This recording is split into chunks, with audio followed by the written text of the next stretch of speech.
ტერორიზმის შესახებ ცრუ შეტყობინებაზე სასჯელის გამკაცრებას მხარი 99 დეპუტატმა დაუჭირა. სისხლის სამართლის და ადმინისტრაციულ სამართალდარღვევათა კოდექსში შესატანი ცვლილება პარლამენტმა პირველი მოსმენით მიიღო. საკანონმდებლო ინიციატივა დანაშაულზე 1-დან 2 წლამდე პატიმრობას, ჯარიმას ან გამოსასწორებელ სამუშაოს ითვალისწინებს. დამამძიმებელ გარემოებაში ჩადენილი ქმედების ავტორი 7 წლამდე პატიმრობით დაისჯება.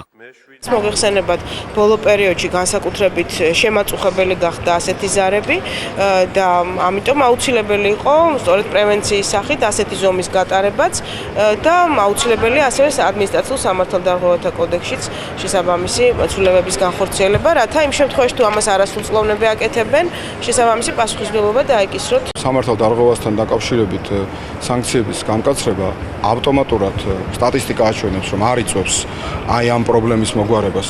პრობლემას აგვარებს სამართალდამცავი ორგანოების ეფექტიანი საქმიანობა და ამასთან მიმართებაში საზოგადოების სწორი ინფორმირება. აი სწორედ ამ მიმართულებით ვფიქრობთ, უფრო მიზანშეწონილი იქნება ნაბიჯების გადადგმა, ვიდრე უბრალოდ მექანიკურად სასჯელის გამკაცრება. 6 სექტემბრიდან მოყოლებული 112 სამსახურში ტერორიზმის შესახებ 15 ცრუ შეტყობინება შევიდა. შინაგან საქმეთა სამინისტროს ინფორმაციით, ყველა ზარის ავტორი გამოვლენილია. აღსანიშნავია, რომ 15 ზარიდან 10-ის ავტორი არასრულწლოვანია.